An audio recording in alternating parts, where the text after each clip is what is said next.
Yeah, Mark good. Filipusis. Good. Looking good again. Mark Filipusis, yeah, so familiar face over here. How are you? I'm good. I can't complain. It's great to be here. Looking forward to getting on these courts again.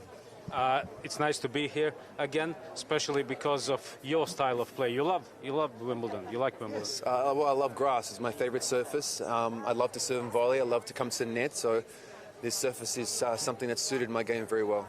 Last year, I remember we spoken about Wimbledon today, and the way the players are playing it. It's no more serve and volley.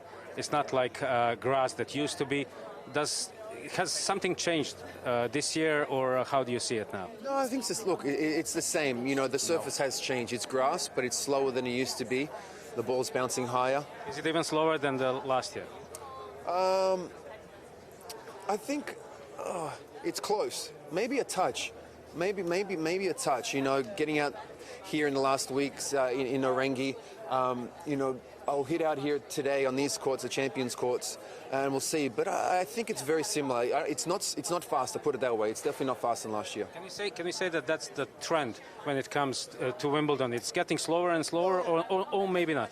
Look, I don't want to see it that way. No, but it has been slower in the past. It's not as slow as it was.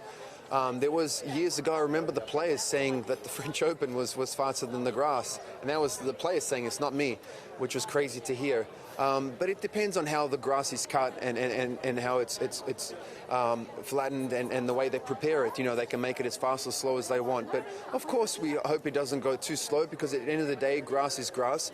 And when you have 4 Grand Slams with different surfaces, you want these people who are more suited to those surfaces to have an edge, and that's what it's all about. If you have a big serve and you come to the net, then you have more of an edge on grass. So you want it to be like that.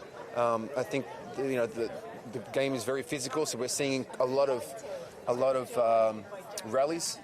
So I would love to see it maybe a touch faster.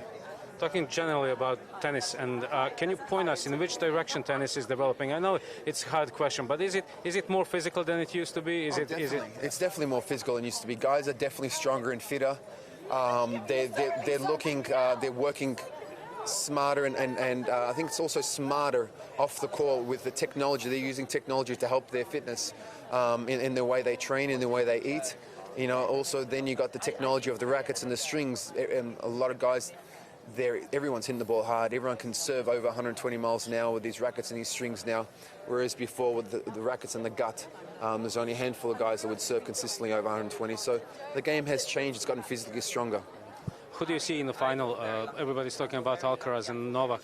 Is that your opinion as well? Well, it's tough to look past them. You know, Novak is my pick, and I think it's safe to say why.